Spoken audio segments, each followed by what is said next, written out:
La Baule, le Pouliguen, un port de 850 emplacements, le plus grand de Loire-Atlantique.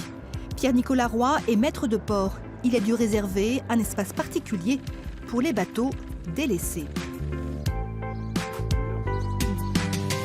Ce bateau-là, c'est un héritage. Les enfants n'ont clairement pas les moyens de s'occuper de ce bateau. Celui qui suit, c'est une veuve qui ne veut pas se séparer du bateau de son mari. Et puis le troisième, c'est un bateau, pareil, c'est des héritiers qui refusent de s'occuper d'un bateau de ce type-là. Ces bateaux ne navigueront plus. Les autorités portuaires ont engagé des procédures de déchéance de propriété auprès de la préfecture. Ensuite, libre à nous d'en faire ce qu'on en veut. Alors peut-être les vendre aux enchères pour 1 euro symbolique, les donner à une société qui fait de l'hébergement insolite, parce que ça existe aussi. Ou alors, dernière solution, c'est la destruction. La destruction de bateaux, une activité quasi inexistante dans les pays de la Loire. Or, depuis le 1er janvier, l'industrie nautique a pour obligation de créer une filière de déconstruction des bateaux hors d'usage et de prendre en charge le coût de la démolition. 25 000 unités en 5 ans. Une filière que souhaiterait intégrer Pierre-Yves Robin. Jusqu'ici, son entreprise ne traitait que quelques bateaux par an, comme cette embarcation échouée sur la plage de la Baule cet hiver. C'est l'assurance finalement du propriétaire qui nous a appelés pour évacuer le bateau. Donc déjà l'évacuer de la plage parce qu'on n'a pas le droit de la laisser. Et puis après de proposer faire une proposition de déconstruction du bateau. Tout ce qui est aluminium, acier, les balcons, des choses comme ça va être recyclé. Hein, ça a une valeur, c'est-à-dire si c'est bien trié, on peut le valoriser. Et puis après, environ 60% de la masse du bateau, c'est du composite. Et ça va être écrasé, broyé et pour le moment enfoui. Enfouissement en France ou à l'étranger. Que faire des matériaux non recyclables ? La réponse n'est pas dans les pays de la Loire, mais en Bretagne, près de Brest.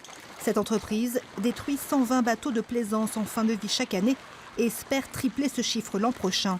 Elle a répondu à l'appel d'offres pour intégrer la toute nouvelle filière de déconstruction. Ici, le composite est traité. Ces morceaux de résine, de polyester vont être incorporés dans la chaîne. Ils vont être broyés.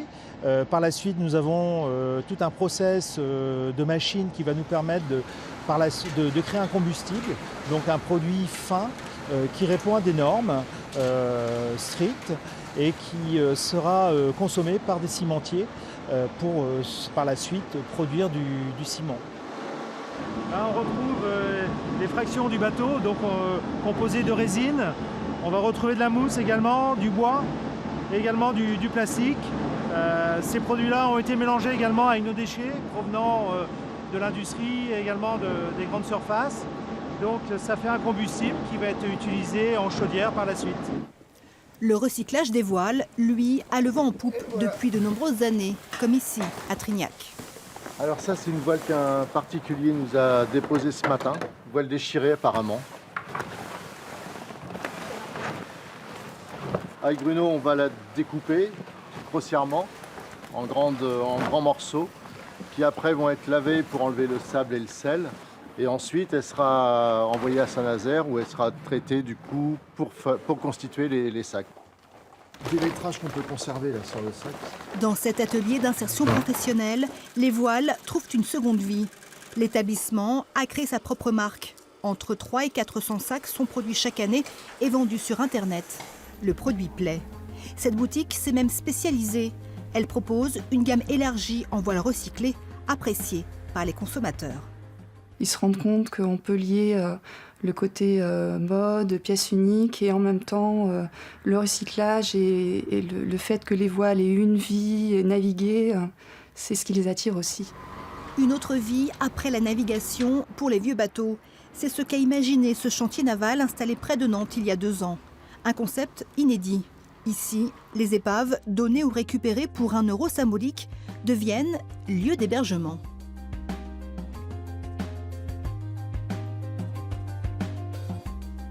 On récupère des voiliers de vedettes plutôt fin des années 70 aux années 90, de 6 à 14 mètres, et on les récupère à moins de 150 km de notre site de production pour essayer de les remettre en hébergement touristique insolite dans les Pays de la Loire. Dernière création en date, ce voilier. Un Mopelia de 9 mètres en cours d'aménagement. Il faut 450 heures de travail pour transformer de vieux voiliers en pied-à-terre de charme. Là, l'idée, ça a été d'ouvrir le bateau un maximum pour avoir le plus grand espace à l'intérieur. Donc du coup, on a pu faire des modifications sur les cloisons. On a réouvert en fait toutes les cloisons en essayant de garder un cintre qui correspond à celui du roof et de la coque. Donc on conserve une couchette 2 places à l'avant et on garde 2 couchettes latérales dans le carré. Ensuite, on a fait des petits aménagements. On s'est permis de faire un petit fauteuil là où on avait anciennement les toilettes. On a pu faire voilà, des petites étagères ici aussi. Et puis on a conservé le coin cuisine tel qu'il était. La jeune entreprise revend ses créations entre 15 et 20 000 euros à des particuliers ou à des campings proposant des hébergements insolites. Une solution de réemploi des bateaux de plaisance regardée de près à l'heure du vieillissement du parc nautique français comme une alternative à la déconstruction.